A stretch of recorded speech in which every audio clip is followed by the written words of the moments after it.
Hello, everyone. Welcome to the Art of Learning Self-Love. I am Darla Williams, and I am here today to teach Discovering Sacred Wisdom. It's day 11 of the course. And I want to, if anybody has a notebook or not with you, if you need a moment to go grab one, this would be the time to do so. We start off with an affirmation of the day. And I'm going to give Miss Eva a moment to get back. Eva? Yes. I respond to Eva and Eva, whichever. Okay. Well, I know from the different dialect from, my tongue, native tongue to yours, we just have the different accents as well. And some people say Eva and some say Eva. So I am Eva, basically, but I have lived in England for 42 years, 3 years, and I got used to introducing myself as Eva Hoffman, so I don't know. Okay. So our affirmation today for day 11 in the coursework is the wisdom of the prudent is to give thought to their way.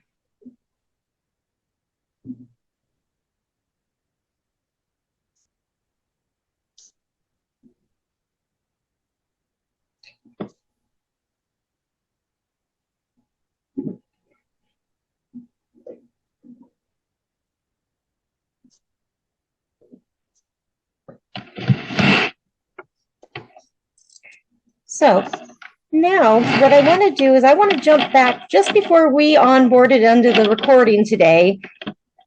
Eva and I were talking about, self-love and, just talking about love in general, that it's for her and if anything here is incorrect as I say it, please correct me. She was saying that, she likes herself, she admires herself, she can give herself the positivity, she can do those things. But when it comes down to actually acknowledging herself for the love itself, that it's difficult to do that.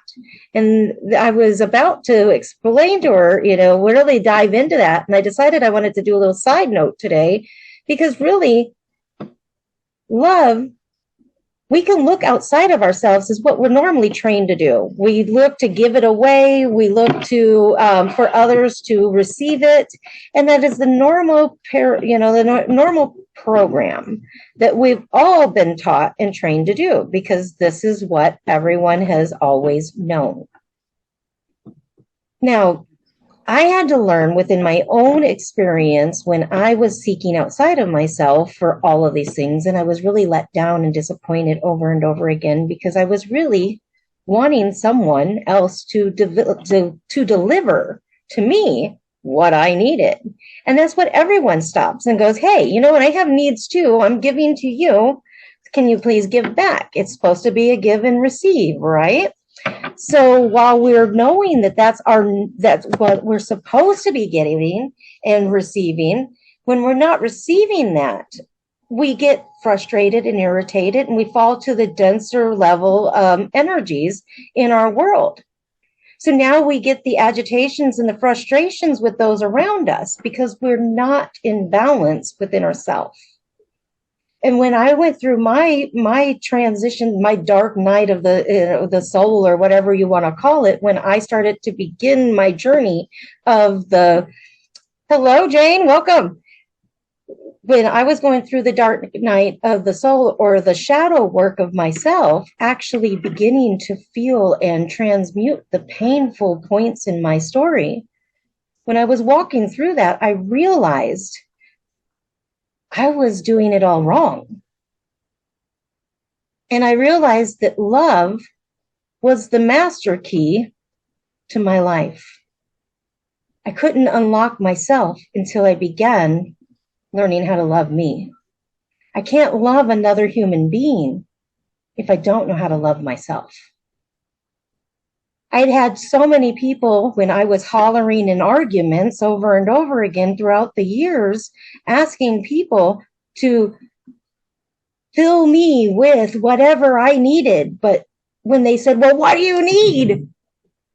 I didn't have the words to tell them. I couldn't articulate that. I didn't know what I really needed. So when I identified that, I realized, well, first off, if you want to have love, you got to know what you want out of love. What does that love look like for you? Mm-hmm. And we have spent our whole life neglecting ourselves and giving and exasperating and even exhausting our own personal well of love on everyone else. But if we fill ourselves up first, I can't give to the world from an empty cup. I can pour out this water because it's full. But if this was empty, nobody's going to get a drink. And I spent a long time empty, looking for somebody else to give me the drink.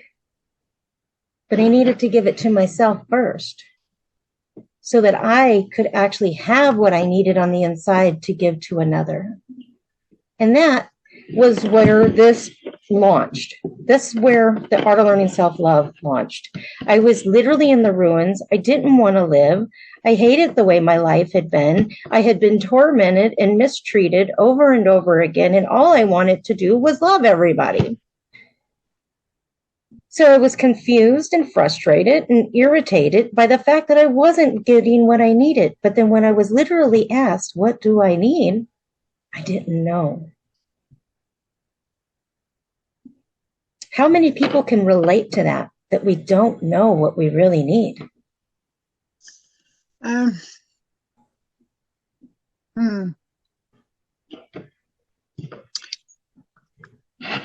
Well, as you know, I am very old, and I have probably by now figured it out.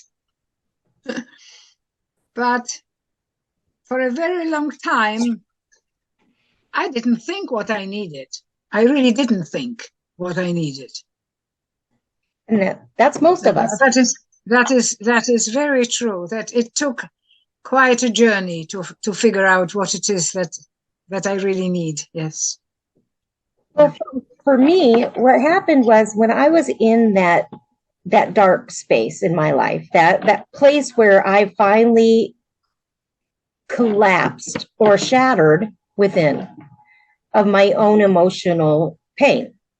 So I was living in my pain bodies and all the stories and all the situations. And I really felt at that place in my life, because of looking back on all the experiences that I had been through, I honestly looked at it and realized I was broken before I could even begin.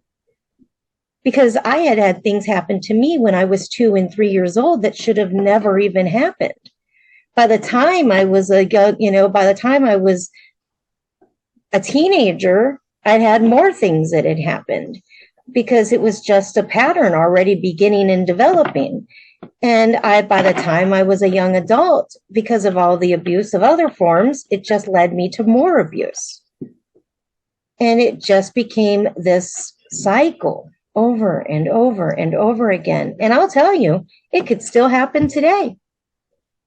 It does to people when they have things within themselves, or if you find yourself with someone who hasn't resolved things, cycles can continue. Patterns are there.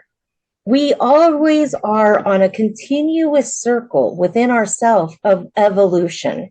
And we go and we rise to the next evolution, but something always brings us back to point where we originally stood up. When I stood up, it was in the midst of all of the domestic violence and the pain and the suffering from sexual abuse, financial abuse. You talk about the abuses, there's plenty of them, and I had endured all of them.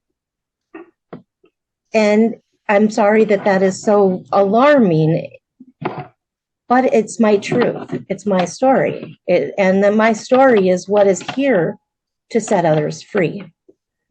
We don't always have to be in the torment or the oppression of others.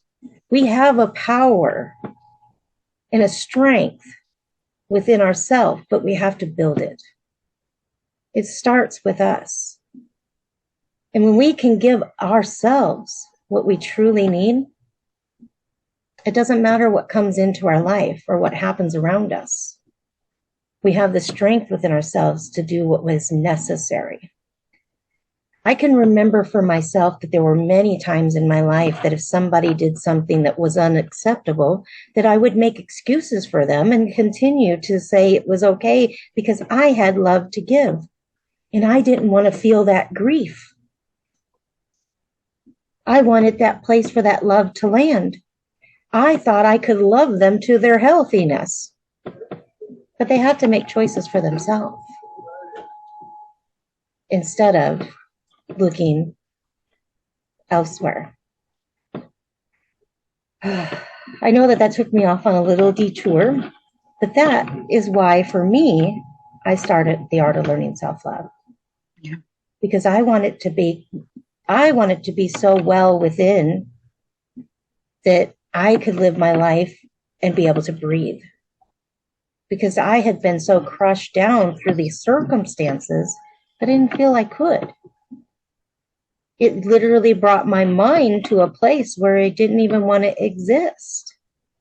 And to feel like you want to be snuffed out is not okay. You know, we all have a little light inside of us that needs to burn bright.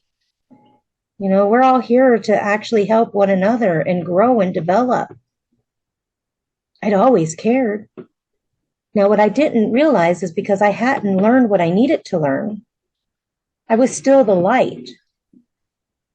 And the only reason I went through all of those things that I went through when I came through it, what I came to learn, was that I was attracting all the things that I needed for the experience so that I could become who I am, so that I could fulfill my calling in this world.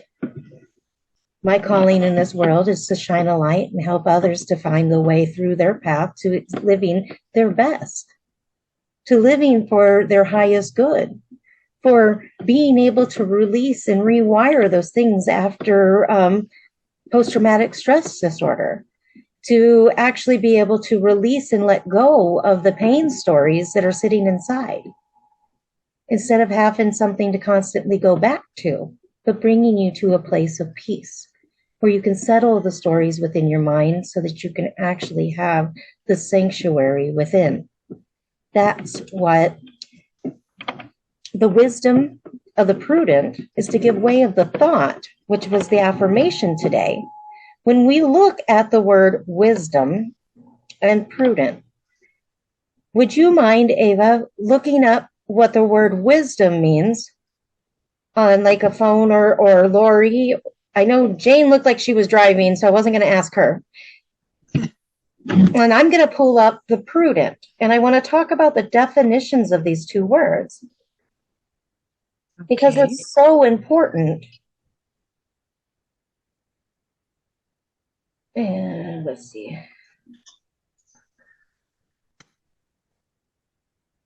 Prudent would be careful, thoughtful,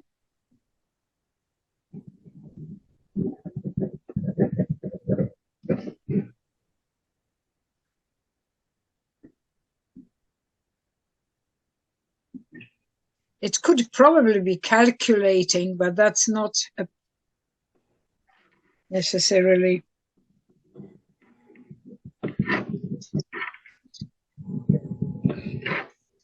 And while I'm looking up this word and getting stuff out, does anyone have any questions so far of what we're talking about? Or any comments that may have come up in mind that you need to talk about? Concerning the affirmation? Oh. Just in reference to the context of everything we were talking about is what I was asking, if anybody wanted to just talk for a minute. But it's okay if not. Now, wisdom. The quality of having experience, knowledge, and good judgment and the quality of being wise.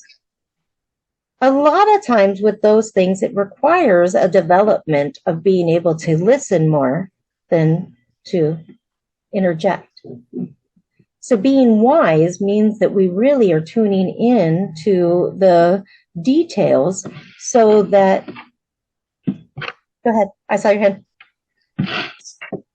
No, I was just wondering, because prudent for me doesn't necessarily mean good judgment. Oh, I was talking about wisdom. I was. Oh, I'm sorry. Okay. Sorry. Well, that makes a lot of sense now. Now we understand. Like, that makes a lot of sense. The wisdom, the quality of having experience, the knowledge, and the good judgment. And do you see how what our original context and our story when we started this video, what we were discussing prior really was a floor runner for what we're talking about right now, because I was expressing how I had learned, and it was through the experiences. So because of those situations, when we go through them in life, it actually then gives us a power within. It activates a strength. And our strength is that confidence because of our knowings. When we know that we know something, no matter what somebody else says or does, we're not going to relent because we know the truth. Yes. Do you think it is possible to know the truth without going through those experiences? Yes. Because I have to tell you, Darla, that all my life, very long life, I've heard stories, not just like you, because every story is individually different, but incredibly painful stories. You know, I feel the pain inside when I listen to that. But this is not my experience. Right. And I sometimes know, and sometimes I feel, I don't want to say inferior, but poorer in a certain way, if you know what I mean, because I hear so many really tragic stories, and my heart goes to the people, and yet I've had very different life. Maybe in my past lives I've gone through the right through the pain. You know, I sometimes feel that, because I feel that, but and obviously I intellectually know that this is what happens to so many people. And it's so important to know that. So I have a question for you. When you think about your life from the age of 0 to 7, what was life like for you? Very good question. Okay, I will tell you a short story. I was born during the war, the Second World War, not the First World War. And my father was a Jew, and so he had to be in hiding. And my mother was pretending to be a single mother, and because of the situation. Mm-hmm. And I remember stresses. I'm sure I remember stresses, because certain type of anxiety in me probably is a part of that. And, you know, and later on, my father had this kind of anxiety. But I was always loved. I was never abused in any way. Really, this is almost a shame to say that. I know it's... No, this is beautiful. This is beautiful, because you had stressors, you did feel anxiety, you had a life, but you were surrounded by love. Yes, yes, and all my life, you know, later, I didn't like school, but my father always, went to school and used to say that, his daughters are great. His daughters are brilliant. It didn't matter what the teacher said. No, and I don't think I was criticized until I was 19 when I decided to get married. But then I was old enough not to bother. And also the truth is that at the time my father said that I was so determined to do everything my way that there was like a glass wall between me and other people telling me what to do. And this is true. Probably the motto of my life is like Sinatra saying, I did it my way. That is awesome. For better or worse, yes. But as a child and young person, I was really surrounded by love. And later on, when my parents got used to the fact that I was married at 19, which was unimaginable for them. I also had a lot of love, and even in my first marriage and second, and I have grandchildren who say they love me, and now I have the great grandchildren who come and kiss me and say they love me. So what I'm trying to say is that I feel lack of this experience, and I don't know. Each person has a different experience. When you're surrounded by love and you're raised in love, you can give love easily. So Yes, as you being invested in you, being an educator, being someone that kids would look up to, you had an ability, you had a surplus of nourishment for those around you. So when you got those children that did come through, that did have things, you were probably the safe arms that they could finally run to that they needed. You were that I needed that came along in my path that helped me to see where I needed to go so that I could remove myself from what I was experiencing. See, for you, you became the light on the path for people like myself. So you were already empowered.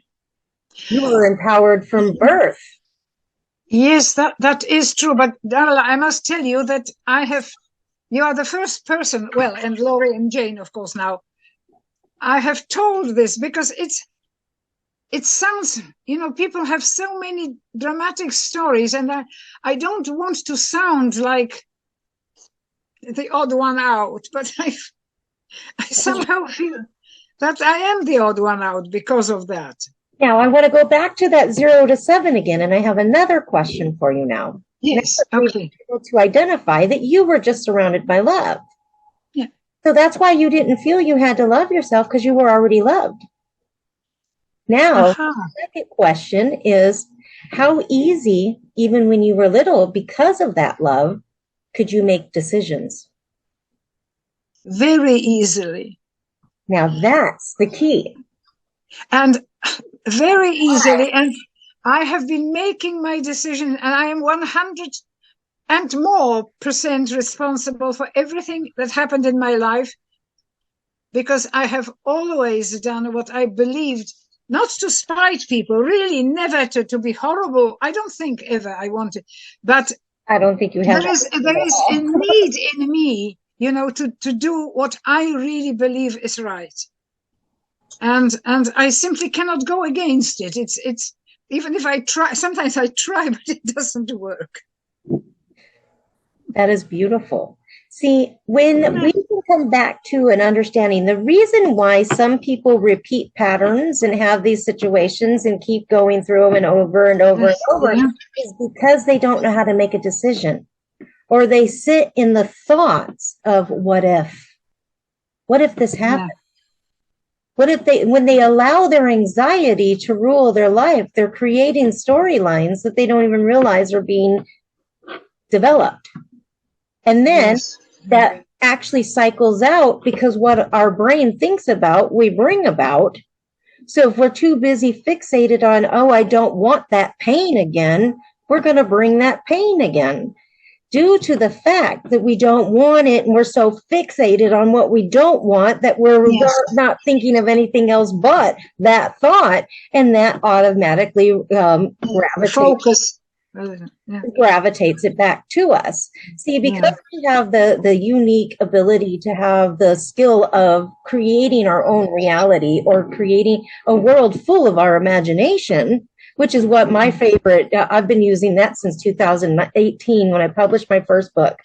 When I published that book, it was the first time I was able to actually succeed at something. What is the title of your book? Casey's Adventure. Sorry, what? Casey's Adventure. Casey's. Yeah, it's Casey's, like a CASEY apostrophe S Adventure. And if you want to look it up, you can just Google books by Darla R. Williams, and it'll bring up all my stuff. But for me, in that, when I went into learning how to use my imagination, that was where my imagination, because of the pain bodies and the stories, was suppressed. I couldn't have a vision. I couldn't have the thoughts. I couldn't expand in that. You know, the teachers would tell me as a little girl, oh, close your eyes and imagine the field, or, you know, we're going to read a story time and close your eyes so you can see the story. And I was like, it's black. I couldn't see. And it took a long time for me to begin activating that space within myself, because I had too many things that were oppressing my mind. Yes, of course. Yeah. And it took a long time for me to shift out of that. But it took me finding myself for it to change. Instead of looking out there, when I turned inward and I sunk into that spirit of myself, that sacred knowledge bursted wide open. Yes. When we tune into who we are, into the heart of the matter, we have to come back to the heart. So when we're really looking at that, we're now giving thought to the ways in which we want to live. We're now beginning to give thought to being careful in our thought to what do we want to experience. So giving way, you know, the wisdom of the prudent is to give thought to their way is really an important affirmation, because now we're actually giving ourselves permission to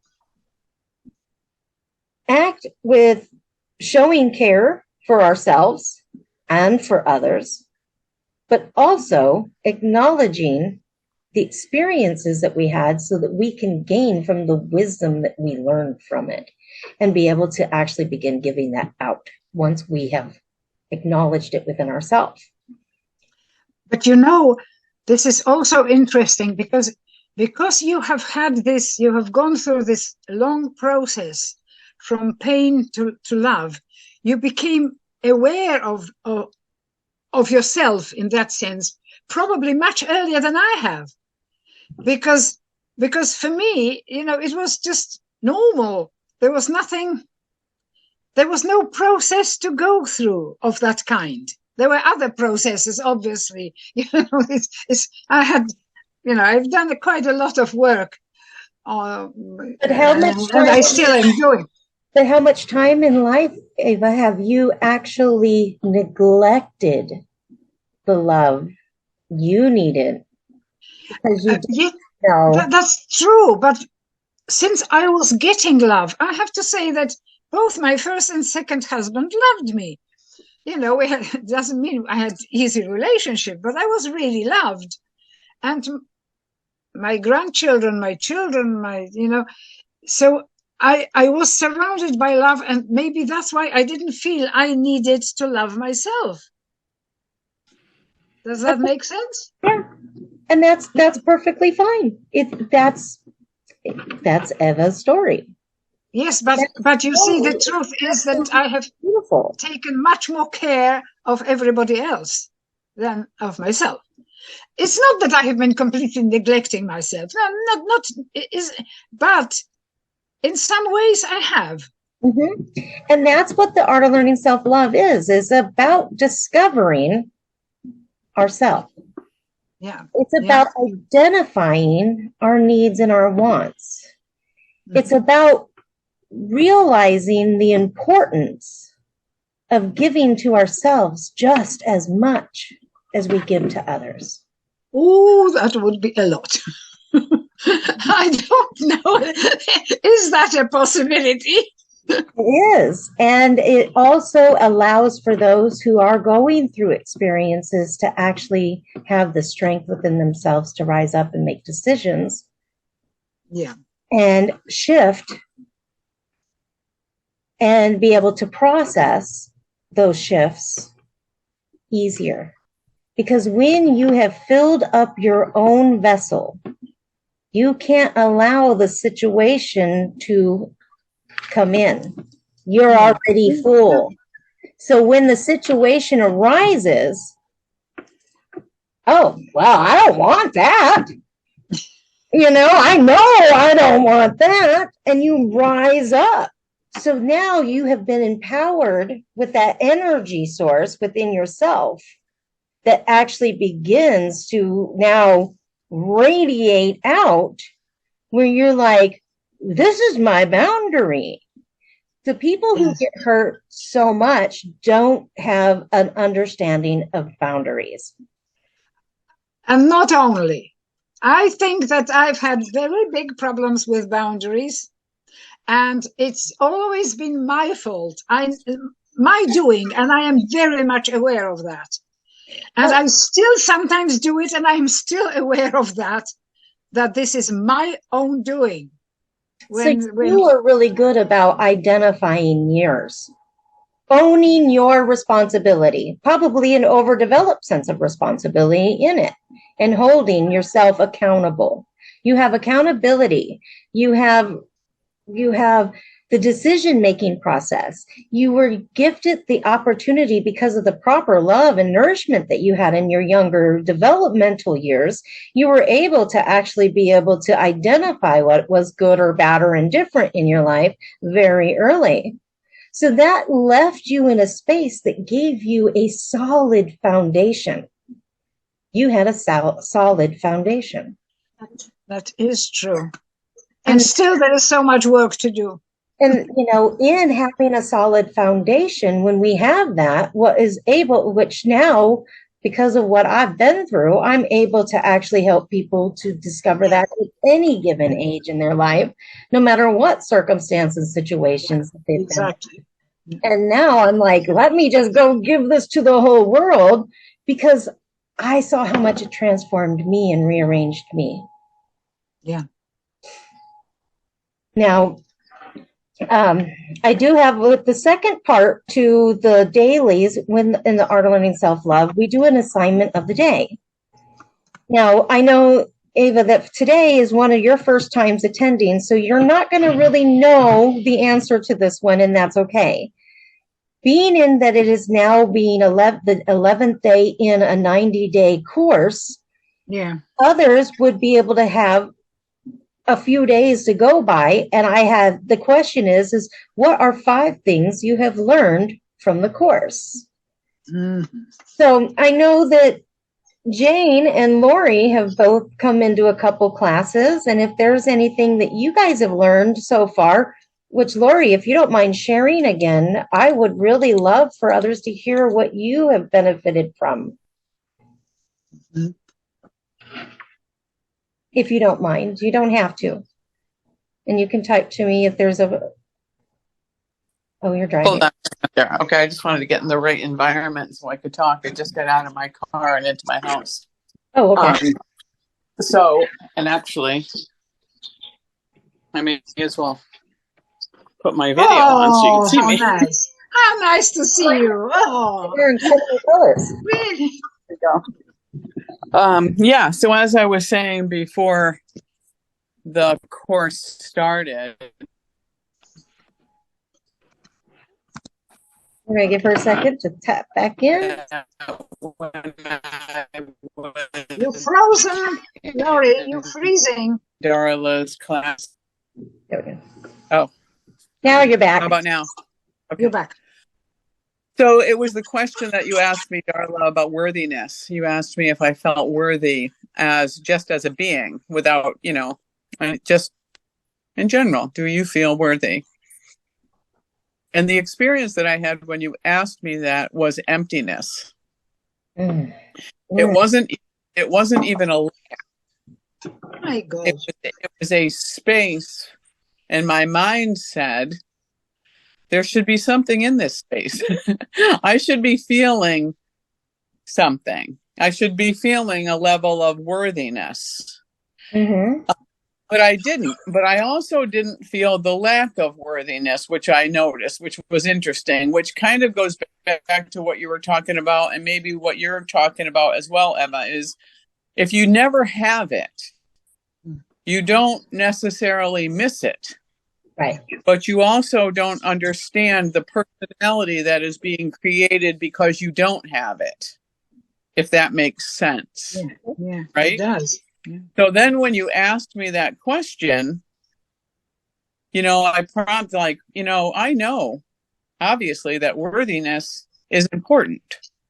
And I know that it brought me to what I do for a living. And I've been very, very blessed that I have been able to do things that I love to do. And you and I probably have that in common, because I'm too stubborn to do something I don't want to do. So I have insisted in my life. And if there wasn't a job for what I wanted to do, I made one and I found it. Yeah. So all of, I started noticing the difference between who I am, which was who I was when I was not working, and then who I was when I was working. And when I was working, I was happy and I was giving, and I just in pure love it, just love what I do, being in service. And then when I was not working, I felt empty. That is actually, can I really triangulate on that one for others so that they can see what was happening for you then? Yeah. Maybe even bring some light to you in that space. When you were going through that point in your life, now I'm not saying today, because you've probably come through a heck of a lot since that point where you were seeing that in your space. But what was happening is when you went to work, you were getting the words that were encouraging you to feel that sense of worthiness. You were beginning to be developed there. So now you're getting the acknowledgments and the knowings, but you were needing the acclimates or whatever it's called for receiving, so that you can develop that.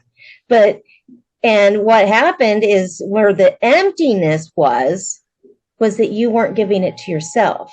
You were looking out. Yes, and yes. And the way that I kind of moved into that was, number one, recognizing that I absolutely love what I do. I have the passion for it. I have the 100% belief in it. Awesome. But what I wasn't recognizing was who I was in service, so that I was doing it with a heart. And I just wasn't giving that. My worthiness was not, I wasn't recognizing that I was doing this genuinely from my heart. I was thinking about doing that as for something, people who need something, and can I meet everybody's need, and can I be everything that everybody needs me to be? Can I solve all those problems? Can I alleviate somebody else's suffering? But I wasn't giving any of that, to myself. And I didn't know it was an option. And to be honest with you, I'm going to tell you that I'm grateful for that, because I don't have to overcome anything. I just have to put it in. Exactly. That's beautiful. So do want to make a comment to Eva about, having a life where, you were cared for and that you were surrounded by love and that you feel maybe a little inferior, that you didn't endure more this lifetime. What I want to say to you, Eva, is that it is so relieving for me to know that life exists. My God. When somebody doesn't have that, it's like, that's real. Like, that is possible. That is something you can throw away some of your debris and say, wow, we need people like you, Eva, to say that, to say, I have lived a wonderful life.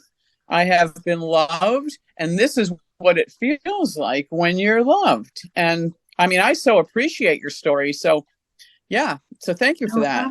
Thank you. Because I was, I really haven't shared it so far, because whoever talks has stories that just make me really, my heart, I feel it. I feel the pain, honestly. And it's, well, Eva, this is the way that I think about things like that, because everybody's pain is everybody's pain, and it's kind of a level playing field. And this is what I have thought of.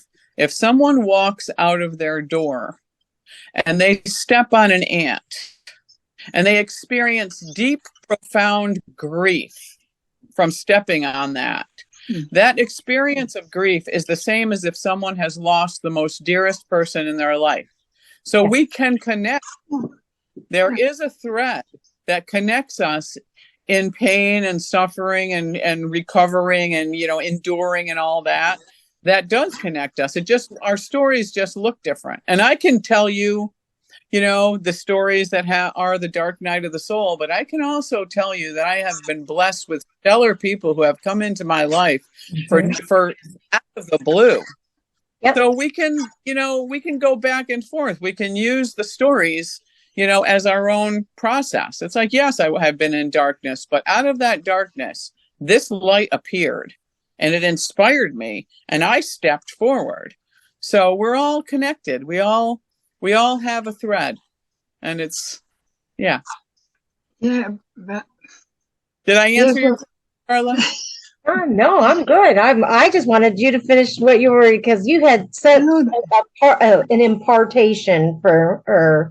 The very interesting thing for me is that many of my friends think that I've had so many challenges and such difficulties, and I probably, of course I have lived for a very long time. So it hasn't all been flowers and bunnies, for goodness sakes. So it has not. It has not, really and truly. But still, on the whole, yes, it's probably those early experiences of childhood that maybe this is what has actually decided about me being basically happy. I remember my daughter some years ago asked me, "Are you happy?" And I said, "Yes, I am." And she said, "You are the first person who answered this question that way." She was in her 20s already, probably, or early 30s, I can't remember, but she was surprised. And this was automatic. And life really has had challenges. I'm sure you believe me. But it didn't affect it in the way, it didn't make me unhappy. It just made me more experienced and having had pain and having had problems and challenges and difficulties and overcoming them. And yeah. So what I want to do is give Jane a moment, because I know I can see her and it is just her. Yes, well, finally, Jane! Wide open, like, let me speak. So I want her to definitely have a moment, because she's just like me. I totally feel this woman over here. She's just like, words. Oh my God, you read it right, and this is so wonderful. My God, I'm so rich just being here in this time. I have to tell you what I get from this. I just want to share this with you because I guess I'm in the middle of the road. I have never, ever been abused. Okay. I've never been abused by a man, whether it was my father or, or I have been around neurotic people and I've been around people who are, have their own suffering. And here's the interesting thing. What I grew up with, two parents that, were together and, they might have had their neurotic times, right? Especially my mother. But one of the things that I, interestingly enough, felt like I picked up was my mother's wound. My mother, when she was 3, her mother died of, oddly enough, the same, like the influenza of 1918. And here she was 3 years old. And and then by the time she was 12, her father had died. And they lived in Missouri. And so she was, she was like shipped around here, there, and everywhere. And I felt my mother's deep abandonment and fear. And so what did she do? She would cling to me. And that, that set up a whole, scenario, right? And so, okay, is that abusive? I don't think so. But, she was very loving, caring, but she was very neurotic. Mm-hmm. And I like picked up on that but yet I had a father who always provided. He would talk to me. He was jovial, in a good mood 90% of the time, that type of thing. And so I did have a good enough foundation, but sometimes it's not even, you can pick up on your parents, Jazz. Mm-hmm. And I absolutely feel like I did. Definitely. I felt my mother's pain. There's definitely a falling down of the generations. There is always stuff that connects with the generational stuff. And then there's those who go through the major discomfort because they're the ones that are rising up to break off those generational curses, the falling down of the repeating patterns from generation to generation to generation. So, generally, if we look back and if I sat down and I did my lineage, I would probably tell you that there was a heck of a lot of what I experienced happening all the way back 5 generations. And nobody ever did anything about it because it was just pass it by. And they were too overwhelmed, too wore out, too exhausted, didn't have the processors, within so that they could endure and overcome. And then there's those that are like myself who went through it all and rose back up out of it and went, no.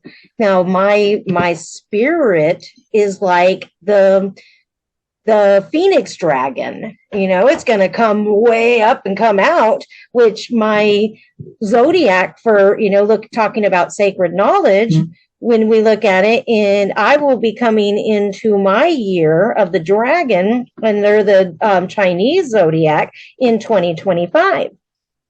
My spirit flow is like a fiery dragon, but it's the phoenix. So I can fall to the ashes and I can reignite and go again.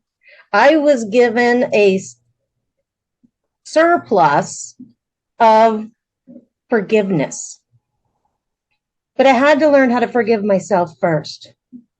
Forgive myself for giving others permission to have that space, to not put in the proper boundaries, and forgive myself for not knowing. I had to forgive myself for not having the ability to know. I had to forgive my family who didn't have the skills that were necessary. I had to forgive the experiences that I endured through those things. I had to go into it on a level that was not just, let me just touch the surface of this. I had to dive deep. Yeah. And it took a long time. I mean, I didn't start doing this stuff until 2019. And I was doing it just for, like, let's see, this helped me. Let me see if it'll help you.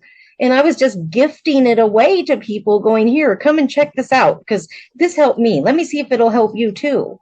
And then I got 25 people to try it. And over that course, and then when I came into, there was another platform I was on for a little while, and I went in and I opened the doors to it, and I began sharing it in a different platform, and I did it for over a year there. And then I moved on and I started doing it in multiple places. And now I've landed here in your Veda, in this sacred space, because this has become sacred knowledge. This was a gift from the Ascended Masters. I was given a gift because of my experience. So now I just have to continue sharing and giving it to the world around me everywhere I go. We are at the end of the hour. If anyone has other classes or other things that they need to do, it would be the time to go ahead. Thank you so much for being here today. Well, Thank you, everyone. I do have to go. Great to see you all. Thank you. It was lovely. Thank you very, very, very much.